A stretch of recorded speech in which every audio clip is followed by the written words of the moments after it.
Municipal కార్మికుల సమ్మెతో శ్రీకాకుళంలో పారిశుధ్య పనులు స్తంభించిపోయాయి. తమ న్యాయమైన డిమాండ్లను పరిష్కరించాలని కోరుతూ 6 రోజుల నుంచి సమ్మె చేస్తున్నప్పటికీ ప్రభుత్వం పట్టించుకోవడం లేదని కార్మికులు ఆగ్రహం వ్యక్తం చేస్తున్నారు. సీఎం జగన్ రెడ్డి పాదయాత్ర సమయంలో ఇచ్చిన హామీలను నెరవేర్చాలని డిమాండ్ చేస్తున్నారు. సమస్యలను పరిష్కరించకపోతే ఆందోళనను మరింత ఉధృతం చేస్తామని మున్సిపల్ కార్మికులు హెచ్చరిస్తున్నారు. దీనిపై మరింత సమాచారం మా ప్రతినిధి రమేష్ అందిస్తారు. డిమాండ్ల పరిష్కారం కోరుతూ శ్రీకాకుళం మున్సిపల్ కార్పొరేషన్ పరిధిలో దాదాపుగా 6 రోజులుగా మున్సిపల్ వర్కర్స్ అండ్ కార్మికులు మొత్తం కూడా ఆందోళన పట్టబట్టారు. ఈ నేపథ్యంలో కార్పొరేషన్ పరిధిలో ఉండేటటువంటి అన్ని వార్డుల్లో కూడా మొత్తం పారిశుధ్య పనులు లోపించిపోయినటువంటి పరిస్థితి కనబడుతోంది. అయితే ముఖ్యంగా పాదయాత్ర సమయంలో జగన్మోహన్ రెడ్డి ఇచ్చినటువంటి హామీలు నెరవేర్చాలి, దాంతోపాటుగా వారి యొక్క దీర్ఘకాలిక డిమాండ్లు ఏవైతే ఉన్నాయో వాటన్నింటినీ పరిష్కరించే వరకు కూడా ఆందోళన తీవ్రతరం చేస్తామని చెప్తున్నారు. ఇదే నేపథ్యంలో మొత్తం కూడా అందరూ కూడా తమ డ్యూటీలను మొత్తం కూడా బంద్ చేసి ఈరోజు మొత్తం 6 రోజులుగా సమ్మె చేస్తున్నారు. అయినప్పుడు కూడా ఇప్పటివరకు అధికారుల నుంచి ఎలాంటి సానుకూల స్పందన రాలేదు. ఈ నేపథ్యంలో మనతో పాటు మున్సిపల్ వర్కర్స్ అండ్ కార్మికుల యూనియన్కి సంబంధించినటువంటి నేతలు ఉన్నారు, మాట్లాడించే ప్రయత్నం చేద్దాం. సరే చెప్పండి, ప్రధానంగా మీ డిమాండ్ ఏంటి, ప్రభుత్వానికి ఏం చెప్పబోతున్నారు?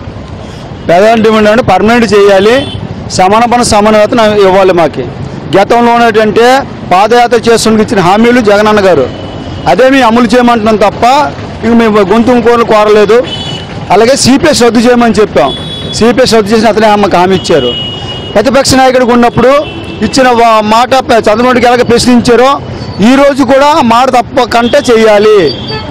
గతంలో 2008లోన ఇదే నాన్నగారు ఉన్నప్పుడు మున్సిపల్ కార్మికులకి, పర్మనెంట్ కార్మికులు కానీ, కాంట్రాక్ట్ కార్మికులు కానీ, పెన్షన్దారులు కానీ మేలు చేశారు.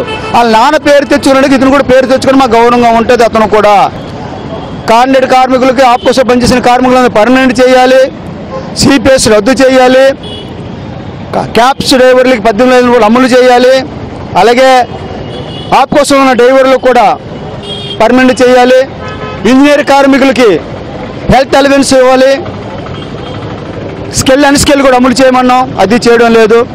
కాంట్రాక్ట్ కార్మికులు పనులు చేస్తుండగా మరణించిన కార్మికుల కుటుంబాలకు ఆదుకొని ఉద్యోగాలు ఇమ్మన్న కుటుంబాలకు అడిగాము, అది ఇస్తామని చెప్పి ఇవ్వలేదు. 60 సంవత్సరాలు అంటే వయసు ఉన్నంతా మేము పనులు చేసి వయసు మళ్ళీపోయిన తర్వాత 60 సంవత్సరాలు ఇండిపెండెంట్ తొలగించినప్పుడు మరి మాకు ఏ ఆధారం లేనప్పుడు పెన్షన్ గ్యాజెట్ మాకు ఇవ్వాలి. పర్మనెంట్ వర్కర్ ఎంత పనులు చేస్తున్నామో కాంట్రాక్ట్ వర్క్ అదే పనులు చేస్తున్నాం తప్ప పని ఏది మార్పులు చేర్పులు లేవు. అలాంటప్పుడు ఒక పర్మనెంట్ రిటైర్ అయిపోతే 50 లక్షలు 60 లక్షలతో రిటైర్ అవుతారు, పెన్షన్ 40-30 వేల రూపాయలు వస్తుంది, వాళ్ళు పోసగానే సరిపోద్ది. మీరు రిటైర్మెంట్ అయిపోయిన తర్వాత కనీసం డబ్బులు మాకు ఎంత ఇవ్వకపోతే మాకు అలాగే ఆధారం ఉంటుంది. అందుకే మాకు పెన్షన్ అమలు చేయమన్నాం, గ్యాజెట్ కనీసం మాకు ఇవ్వమన్నాం. మా జీతం తగ్గట్టుకి ఇప్పుడు 20-60 వేల రూపాయలు వేతనం అడుగుతున్నాము, దాంట్లో తగ్గట్టు పెన్షన్ మాకు ఇవ్వాలి. 5,000-10,000 పెన్షన్ ఇవ్వాలి కదా, లేదు మా బతుకు లేట్ అవుద్ది, అది అడుగుతున్నాము, అది కూడా ఇవ్వడం లేదు అంటున్నారు. అయితే కొంతమంది మహిళలు ఉన్నారు, వారితో కూడా మాట్లాడించే ప్రయత్నం చేద్దాం. అమ్మ చెప్పండి, ముఖ్యంగా పాదయాత్ర చేసేటప్పుడు జగన్మోహన్ రెడ్డి మీ అందరికీ హామీ ఇచ్చారు, అధికారంలోకి రాగానే పర్మనెంట్ చేస్తానన్నారు. 4.5 ఏళ్ళు గడిచిపోయింది, ఇప్పటివరకు చేయలేదు. మీరు చాలాసార్లు ఆందోళన చేశారు, సమ్మెలు చేశారు. ఏం చెప్తారు ప్రభుత్వానికి, మీ ఆవేదన ఏంటి?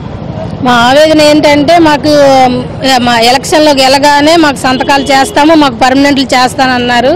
చేస్తానన్న మాట అయితే ఇచ్చారే కానీ మాట తప్పిపోయారు, మాకు చెయ్యట్లేదు. ఇది సమ్మెలో దిగి ఇది ఇవాళకి 6 రోజులు మేము మా పిల్లలకి ఇళ్ళ కాడ వదిలేసాము.